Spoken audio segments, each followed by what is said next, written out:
लक्ष्मय नमः। श्री कृष्णाय नमः। आज हम सुनेंगे महालक्ष्मी व्रत की पावन कथा, जिसे भगवान शिव ने स्वयं अपने मुख से सुनाया था। एक बार स्कंद जी ने भगवान शिव से पूछा, हे प्रभु, कृपा कर बताइए कि इस महालक्ष्मी व्रत का आरंभ सर्वप्रथम किसने किया था? यह व्रत किसने प्रचलित करवाया? भगवान शिव बोले, वत्स, प्राचीन काल में एक सूरवीर चक्रवर्ती सम्राट था, जिसका नाम था मंगलर्ण। उसकी राजधानी कुंडल नगर के नाम से जानी जाती थी।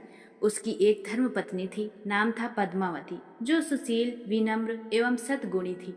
समय के चक्र के साथ एक धर्मपरायण ब्राह्मण वहां आया, जिसका नाम अज्ञात रखा गया, परंतु बाद में लोग उसे तौलक नाम से जानते हुए श्रद्धा पूर्वक पूजा करने लगे। एक दिन राजा शिकार करने वन में गए। शिकार के उपरांत उन्होंने बहुत भूख और प्यास पाई।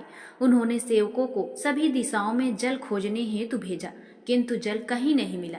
अंततः वही ब्राह्मण तौलक जल खोजते खोजते एक सुंदर सरोवर पर पहुंचा, जहां कमल पुष्पों से भरा दिव्य जलाशय था। वहां देव कन्याएं सुंदर वस्त्र आभूषण धारण करके विराजमान थी। वे सब श्रद्धा एवं भक्ति से देवी महालक्ष्मी का पूजन कर रही थी। तौलक ने प्रणाम कर उनसे पूछा, हे देवियों, कृपया बताइए कि आप कौन सा व्रत कर रही हैं? देवियों ने उत्तर दिया, हे ब्राह्मणवर, हम सभी महालक्ष्मी व्रत का पालन कर रही हैं। यह व्रत सभी कामनाओं की पूर्ति करने वाला पुण्यशाली व्रत है। वे सभी देवियां उस व्रत की विधि विस्तार पूर्वक समझाने लगी।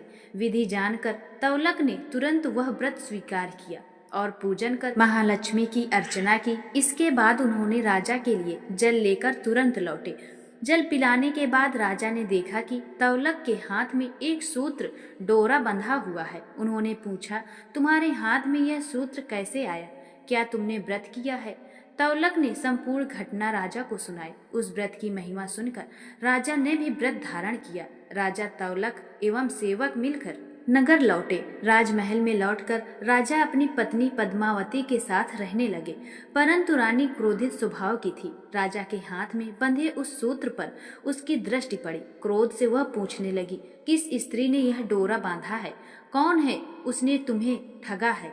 राजा ने समझाया, यह किसी स्त्री का नहीं है, यह देवी महालक्ष्मी के श्रेष्ठ व्रत का पवित्र सूत्र है। परंतु रानी शांत न हुई।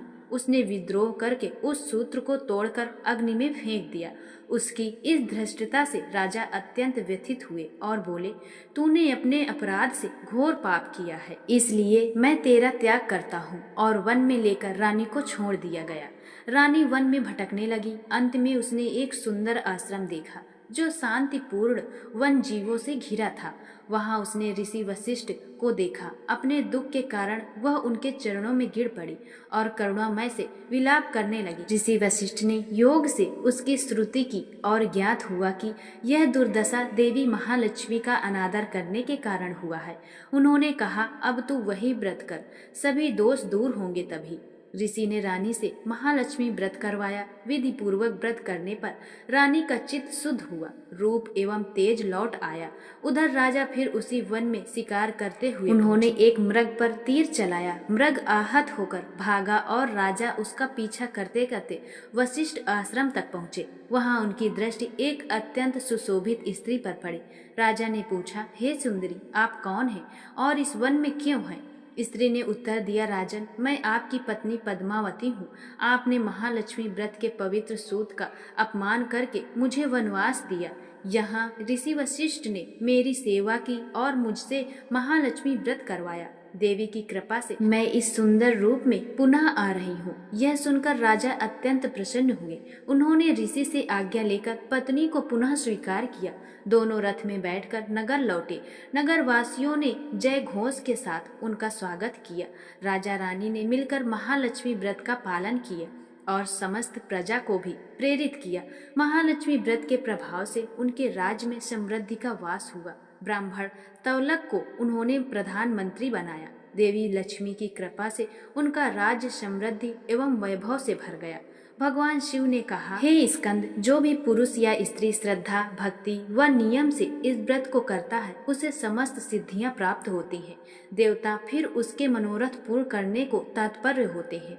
देवी लक्ष्मी उसके घर में निवास करती हैं और अलक्ष्मी कभी प्रवेश नहीं करती। अंत समय में वह जीव पापों से मुक्त होकर विष्णु लोक को प्राप्त होता है। जिसने इस व्रत कथा का मनोयोग पूर्वक पाठ या श्रवण किया है उस पर सदैव लक्ष्मी नारायण की कृपा बनी रहती है।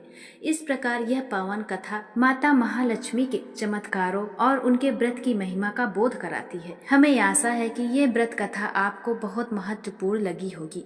अगर अच्छी लगी हो तो वीडियो को लाइक करके कमेंट में जय महालक्ष्मी अवश्य लिखें और चैनल को सब्सक्राइब करना बिल्कुल ना भूलें। एक बार प्रेम से बोलिए जय महालक्ष्मी माता की, जय श्री हरि नारायण की। हरे कृष्णा।